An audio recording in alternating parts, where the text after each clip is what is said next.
So hello everyone, welcome back to Life Guru Rates and to my YouTube channel Lifestyle Etiquette. If you are interested in everything lifestyle and etiquette, you are at the right place here. And I'm Juliana.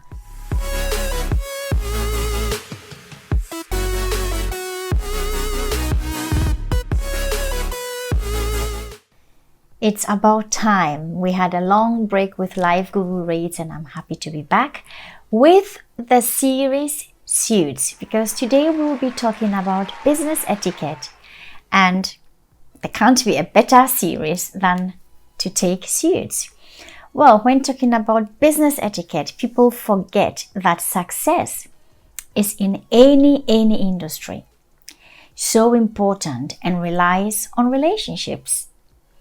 When you are well-mannered and considerate in dealing with others, and it doesn't matter from where, especially from different countries and cultures, you create engaging, productive, and long-term business relationships.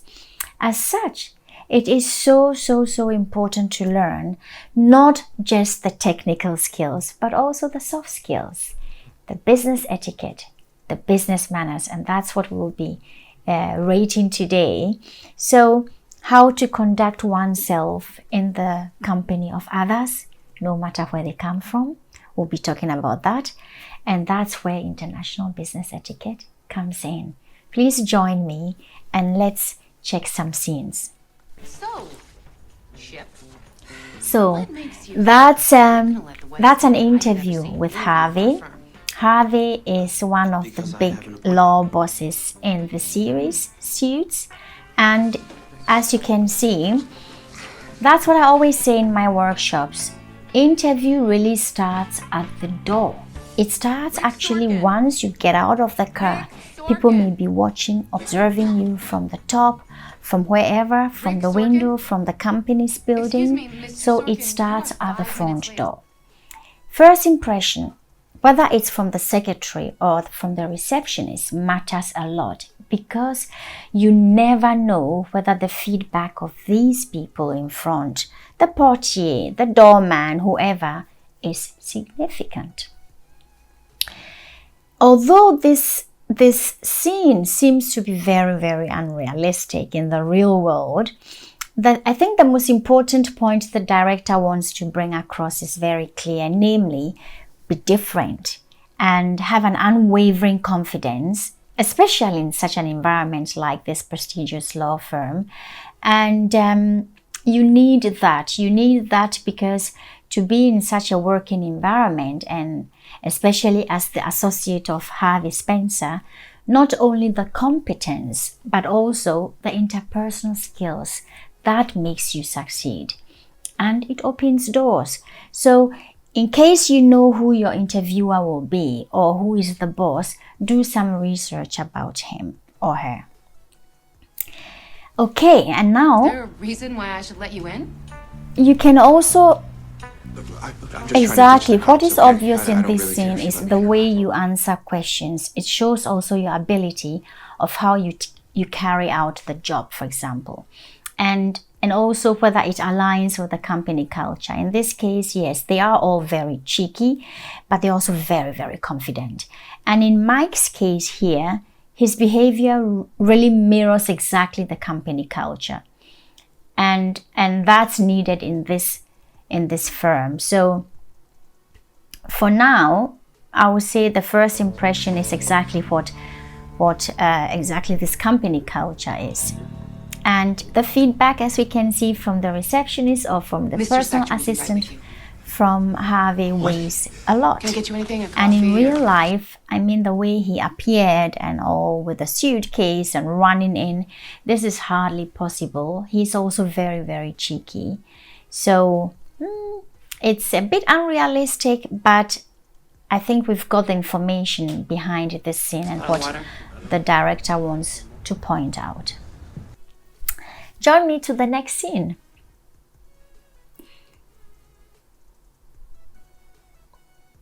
Okay, so this seems to be the orientation day, and first impression matters again on your orientation day. It's a prestigious law firm in New York City. I'm Rachel Zane. I'll be giving you an orientation. It's again very unrealistic in You the hit on real me. world We that can you get it out start, of the way you know, that I'm not flirting on interested. your No, I'm first sorry, I date. wasn't hitting on you. Trust me, And I've given dozens of the these, last and thing without you want fail, to do whatever new is really hotshot it to is thinks that come because I'm across just as a someone who paralegal, shows that I off. will somehow I be wouldn't blown away by recommend his that. dazzling That's actually degree. all to Let me say assure you, to I won't. the orientation day. I was. Let's go to the next I scene. was hitting on you. Hey, didn't I tell you to get some better suits? Yes, this is really important. There is a reason why we call, you know, dressing suit up for success. Business attire is so important. Business is, again, it's not a casual affair. I used to say that very often. This is a very important scene and a great lesson in business attire about Harvey's wisdom in clothing. Although Mike dares to question his boss, that's again not really possible or rare in real life. I wouldn't recommend that. But Harvey is absolutely right by saying, you are a reflection of me. You are not only a reflection of the company, but you're also a reflection of me because you will deal with my clients. And so, you know, it's an overall appearance you are giving out there. And that's why we say suit up for success or dress for the deal. There's a reason why it's called like that. And dressing means also in this case really playing the field. And never underestimate the power of a fine suit. Never.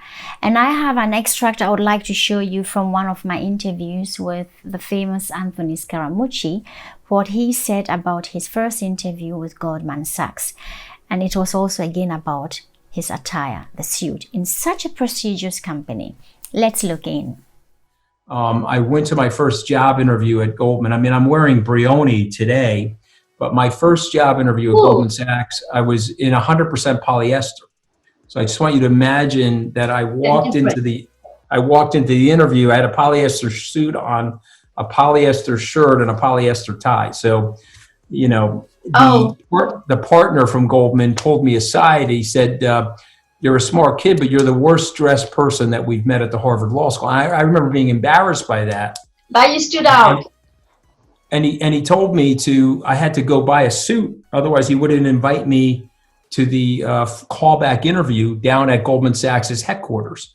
Oh. And the reason I bring that up is that it was a rite of passage for me going from a parochial environment, a sheltered environment, in a blue-collar family where my dad never, you know, had saw the inside of a country club, and we had never had any experience in the corporate world, to making that transition to where I am today. And I thought it was important to write about it because, you know, in America, the American dream still lives. And I think it's important for younger people, no matter where they're growing up or wherever their start is, that they have this opportunity to advance and to think of themselves a certain way. Okay, now to the next scene.